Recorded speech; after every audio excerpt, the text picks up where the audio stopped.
আমাদের সেই দলের সভাপতি থেকে শুরু করে যাদেরকে গ্রেফতার করা হয়েছিল তাদের পাশে কিভাবে আমাদের এই আইনজীবী বন্ধুরা সেদিন ঢাল হয়ে দাঁড়িয়েছিলেন, ভূমিকা রেখেছিলেন, এগুলো কিন্তু আসলে মানে মিডিয়াতেও আসে নাই, আলোচনাতেও আসে নাই। ওই সময় তো আমরা এক প্রকারের ঘুমের মতো অবস্থার মধ্যে ছিলাম। মোবাইল এক বাসায়, আমরা আত্মগোপন এক বাসায়, সারাদিন আন্দোলন সংগ্রাম যেখানে পারি অংশগ্রহণ করি, রাতের বেলা আরেক জায়গায়। এরকম একটা ভয়াবহ দুঃসহ স্মৃতি প্রত্যেকটা দল, বিএনপি, জামাত ইসলাম থেকে শুরু করে গণ অধিকার, অন্যান্য প্রত্যেকটা দল সেই অবদানটা জুলাই বিপ্লবে রেখেছে। কিন্তু আজকে বিপ্লব পরবর্তী সময়ে আমাদের মধ্যে যে বন্ডিং, যে ঐক্য থাকার কথা, সেই ঐক্যে ভয়াবহ এক ফাটল আমরা লক্ষ্য করছি।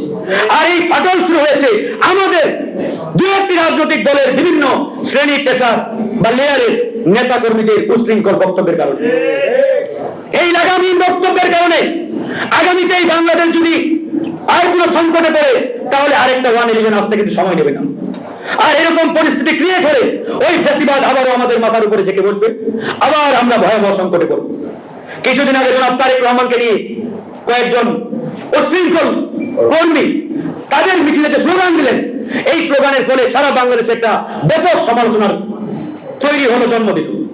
আবার দেখলাম গতকালকে জামাত ইসলামের আমির সাহেব বক্তব্য দেওয়ার সময় পড়ে গেলেন, এটা নিয়েও ট্রল, এটা নিয়েও সমালোচনা। এই যে আমাদের সমালোচনামূলক একটা প্রতিহিংসার প্লট আমরা তৈরি করছি, এই প্লট থেকে বেরোতে না পারলে আগামীর বাংলাদেশ কিন্তু সংকটে পড়বে, বিপদে পড়বে, আর আমরা সবাই ক্ষতিগ্রস্ত হব। এই জিনিসগুলো আমাদের মাথায় রাখতে হবে বন্ধুগণ। আমরা চাই না এই বাংলাদেশ আবারও বিপদে পড়ুক, আবারও সংকটে পড়ুক। আমরা এই বাংলাদেশকে নতুন করে গড়তে চাই, বিনির্মাণ করতে চাই। তার জন্য আমরা সকলকে নিয়ে নতুন এক বাংলাদেশের স্বপ্ন দেখছি। সেই নতুন বাংলাদেশ বিনির্মাণের লক্ষ্যে আমাদের সকলকে সেভাবেই ভূমিকা রাখতে হবে। নাগরিক পার্টির নেতা নাসির উদ্দিন পাটোয়ারি তার এর আগের যে লাগামহীন বক্তব্য, তখনই সমালোচনা করেছিলাম আমরা।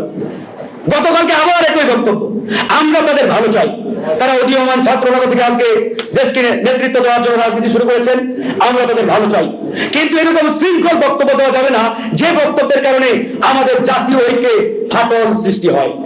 আমরা সবাইকে নিয়ে নতুন স্বপ্নের সোনার বাংলাদেশ বিনির্মাণের স্বপ্ন দেখছি।